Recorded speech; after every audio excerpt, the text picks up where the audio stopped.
about what's his name? What about him? Why don't you give him a call? What for? Ask him about his house. You want me to call what's his name and ask him about his house? Why not? All right, what's his number? I have no idea. I've never met him. Well, neither have I. What the f*** are you talking about? You know what we should do? I say, you know what we should do? What should we do? Get out of it for a while. Get into the countryside. Rejuvenate. Are you the farmer? Shut up! I'll deal with this. We've gone on holiday by mistake. Are you the farmer? Stop saying that, Withnail! Of course he's the fucking farmer!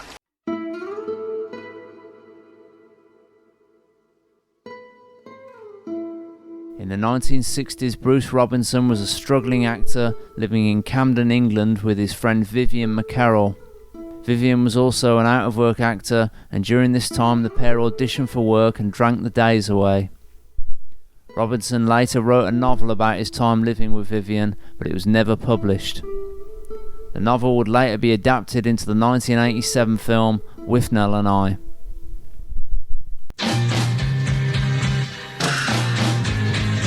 The story begins in Camden Town in 1969.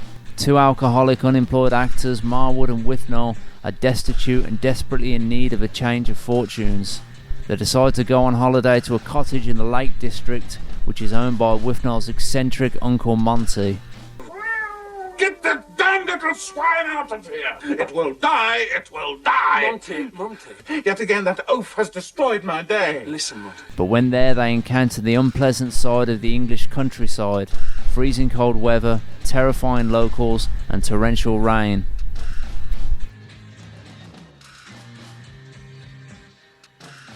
In the 1980s, a friend of Robinson's paid him £20,000 to adapt his novel into a screenplay. After writing the screenplay, Robinson believed it would never be able to work as a film. After completing the script, Robinson was urged to direct the film, and after reading the script, George Harrison's company Handmade Films agreed to help fund it. Handmade Films kept back £37,000 of Bruce Robinson's fee to pay for the scenes when Withnail and Marwood are driving through the rainstorm to get to Uncle Monty's cottage. The producers didn't believe that the scenes were needed, but the director considered them essential. He was never reimbursed his money after the film's success. Filming started on 2nd of August 1986 in the Lake District. The film was shot almost entirely on location. There was no filming in the real Penrith. The locations used were in and around Shap and Bapton in Cumbria. Monty's cottage, Crow Crag, is Sleddale Hall, located near the wet Sleddale Reservoir. Sleddale Hall, the building that stood in for Monty's cottage, was offered for sale in January 2009. A trust had been created by fans who wished to collectively purchase the building for its preservation as a piece of British film history. It was sold at auction for $265,000 on the 16th of February 2009. The starting price was $145,000. It was bought by Sebastian Hindley, who owns the Mardale Inn in the nearby village of Bampton. Hindley was unable to raise the necessary funds, and in August 2009 the property was resold for an undisclosed sum to Tim Ellis, an architect from Kent whose original bid failed at the auction. As of the time of this video, there are film screenings held outside Sleddale, where a dedicated fan base travel to the Lake District to watch the entire 108 minutes. Afterwards, they camp out on the hill overlooking the wet Sleddale Reservoir. The King Henry pub and the Penrith tea room scenes were filmed at the Market Square in Stony Stratford, Milton Keynes, Buckinghamshire. Withnail and Marwood's flat was located at 57 Chepstow Place in Bayswater. The shot of them leaving for Penrith as they turned left from the building being demolished was shot on Feston Road. It was this scene that prompted the family of Jimi Hendrix to take back full control over the use of his songs. By this point they had grown dismayed by the association of Hendrix with drug culture in general. Most of the film's promotional art and subsequent DVD and video art was designed by illustrator Ralph Steadman. He used the famous Gonzo style art he had used and created for the works of Hunter S. Thompson, notably Fear and Loathing in Las Vegas. At the time of shooting, Bruce Robinson was drinking heavily.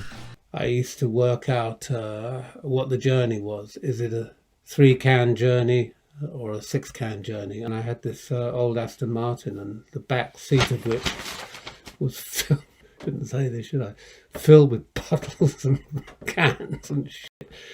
Years later, he managed to quit his lifelong alcohol addiction and is sober to this day. Paul McGann was cast as Marwood. His Liverpool accent, which kept bleeding through his dialogue, caused Robinson to become so frustrated he briefly fired him from the role. So he got the part, and then about a week or two later, I had to fire him. He was a bit of a scouser, Paul, and he wouldn't get rid of this bloody Liverpool accent, and I freaked out one day and said, oh, fuck it, I can't make this film if you're going to do that all the time. But he had to come back because he was very right for it. Although credited on screen only as I, Paul McGann's character is named as Marwood in the script. It is widely believed that the character's first name is Peter, although this is incorrect. The myth arose as the result of a misheard line of dialogue when Withnail and Marwood are enjoying drinks at Monty's house. He's just had an audition for Rep. The only occasion Marwood's name appears in the film is when it can just be made out, written upside down on the envelope he receives at Crow Crag. In 2010, Paul McGann said he sometimes meets viewers who believe the film was actually shot in the 1960s. He stated, "It comes from the mid-80s, but it sticks out like a Smiths record." Richard E. Grant was cast as Withnail. Daniel Day-Lewis had been offered the role but declined it. Withnail was a ferocious drunk, but Richard E. Grant was a teetotaler, the reason behind this being that he is allergic to alcohol. But during filming, Bruce Robinson convinced him that he needed to get drunk at least once to have the proper insight into the character. Grant filled a tumbler with vodka and topped it off with a bit of Pepsi. Then he swilled the whole thing down. Shortly afterwards, he was vomiting on the floor, to which Robinson had to clean up himself. Grant was hired on the proviso that he lose weight. He went on a diet of protein shakes to achieve his gaunt look. The name Withnail came from a man called Jonathan Withnail that Bruce Robinson knew as a little boy. He was known locally as an unusual guy and once reversed his Aston Martin into a police car in a pub car park. Robinson said he's never been able to spell very well and spelled his name as Withnail by mistake. For some reason, Robinson was not keen on Grant meeting Vivian McCarroll, who is the inspiration for the character of Withnail. Uncle Monty was played by Richard Griffiths. Despite looking much older, Griffiths was only 39 years old at the time of filming. He is such a delightful guy. He just had to be him, and fortunately when the time came, he read the script and said yes. The character of Uncle Monty was based on Italian director Franco Zeffirelli. At age 21, Bruce Robinson had won the role of Benvolio in Romeo and Juliet. He travelled to Italy where he met the other cast members. So I was going to Rome to be in the film, and I could not believe what I was looking at when I arrived in Rome. This astonishingly, magnificently beautiful city. During the making of the film, Zeffirelli became obsessed with Robinson and made the whole experience a nightmare for him. I just couldn't believe it. Anyway, I arrived there. Oh, you must be very tired. You take a shower. You know, next thing I'm in the bloody shower, and the door opens. I bought your caftan, and now I'm in a blue silk caftan. The most awful, awful night. He added the character of Uncle Monty to the story, using direct quotes Zeffirelli had said to him. Are you a sponge or a stone? The Zeffirelli line. Are you a sponge or a stone? Boy, I know you're not asleep, boy. And one day, according to Bruce, he was in his hotel and the locked door was bursting, and Franco Zeffirelli was sitting at the end of his bed with blusher on. Bruce, I know you're not asleep, Bruce. Can you imagine? Jake the Poacher was played by Michael Elphick. An alcoholic his whole life, during filming, Elphick struggled through his scenes until knocking back a few drinks. He was in my year at drama school. Fabulous actor, ever so good. I called him up and I said, would you play the poacher? And he turned up and we got on the set. He won't mind me saying this, I know he won't. We got on the set and it was 7:30 in the morning and he was well gone. He later died from complications due to alcoholism. He was 55 years old. Danny the Dealer was played by Ralph Brown. Brown turned up for the audition dressed up like Danny described in the script, with purple hair and painted fingernails. The casting director Mary Selway and director Bruce Robinson found him frightening but also hilarious. It's because he went this extra mile that he got the part. His cadence of talking was inspired by a hairdresser Robinson knew in his early life. His voice, though, there was a woman who was a hairdresser, one of the dopiest voices I've ever heard in my life. Oh, she was sort of like that, and she was sick as shit, and she's saying, "Do you understand? Do you?" And anyway, that became Danny the dealer's voice of, "You're looking very beautiful, man. Have you been away?" Brown also used this style of speech later in the film Wayne's World 2, in which he played a has-been roadie. I'm just an old geezer. I mean, what do I know about music today? When I was working, it was all bands like Eric Clapton and the Rolling Stones. He later recorded an audio commentary for the film with Paul McCann, which has been uploaded to YouTube and is a good listen for any Withnail fans. Like Robinson, Vivian McCarroll was also an actor. In total, he appeared on screen 5 times, more often than not in minor roles. Like his character, Vivian declared himself a great actor but did nothing to prove this. Robinson later stated, "All he ever did was booze and rant. A very smart guy, very bright, but he was sad too, because he was a jack of all trades and a master of none." Vivian, he was my closest friend and bitterest enemy. The pair met at the Central School of Speech and Drama in 1964. During the time Robinson and Vivian lived in Camden, they were desperately poor. We had no heating, we had no phone, we had no television, all of the things that Withnail complains of in the film. We didn't have anything. I mean, it was really, do I have 10 fags or do I get fish and chips? In order to afford a cheap bottle of wine, they would collect empty beer bottles from litter bins, which they would cash in. Ironically, the flat they lived in, the furniture and the beds they slept in, would now be worth a substantial amount. And I remember somebody in America saying to me, but he's got a $2,500 brass bed, which is to kind of fail to understand what London was like in the 60s. There were incredible junk shops. I mean, they'd be called antique shops now. That brass bed I bought for 10 bob in Ramsgate, which was my bed throughout this period. And that kitchen was very much like it. The infamous scene in which Vivian is so desperate for alcohol that he drinks lighter fluid actually happened. Vivian drank lighter fluid and went blind for 3 days. He did do this, by the way. He drank the lighter fuel, went blind in one eye. Sorry, I shouldn't laugh. It was horrible. But he drank it. He was in one of his roaring mornings, freaking out. Why are we like this? Or rather, let me rephrase that. Why am I like this? I'm a trained actor. What are we doing in here? Well, I'm in the same boat, Viv. Oh, fuck you. You're not in any boat. We were constantly arguing. In the final scene of Withnail and I, the title character immaculately delivers a Hamlet soliloquy while alone in the pouring rain. This sad, poignant conclusion suggests that despite possessing talent, Withnail's life is all but over. This brave o'erhanging firmament, this majestical roof fretted with golden fire. Vivian and Robinson did part ways at this point, with Robinson going on to great success and a slow descent for Vivian.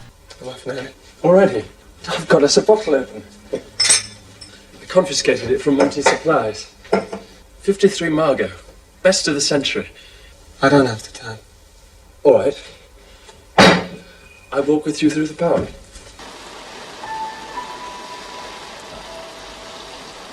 I shall miss you, Withnail. I shall miss you too.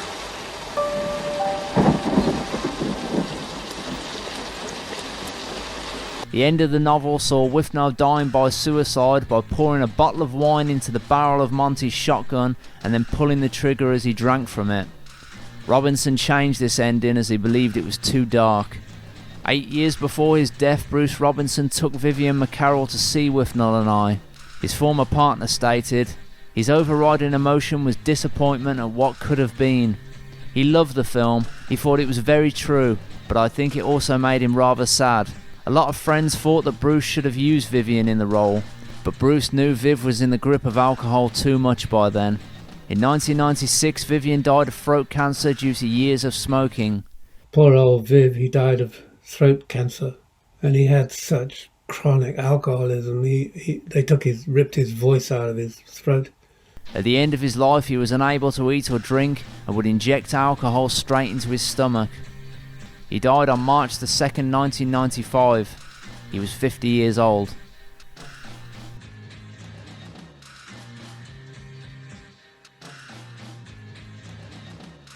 The first preview screening appeared to be a total disaster.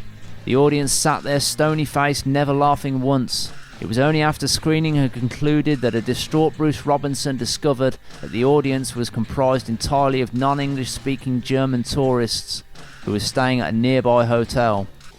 The first screening of the film, and not laugh nothing. And I just thought, oh my God, I completely blown this. This is a disaster. And it was like that all the way through the movie. At the end of the movie, I was told, and the whole room was full of German students who couldn't speak a word of English. And I've only ever fired 2 people in my life, and that was one there. I was so infuriated and enraged that anyone would have been that fucking stupid. The film received positive reviews on release. After so much doubt about his script, Bruce Robinson won the Best Screenplay Award at the 1998 Evening Standard British Film Awards. This film is routinely regarded as being among the finest British movies ever made, and I personally believe this is the most original comedy you'll ever see. All right, chef? What do you want? Cake. All right, chef? No, we're closing. We're leaving in, miss. We want cake and tea. What do you want in here? Cake.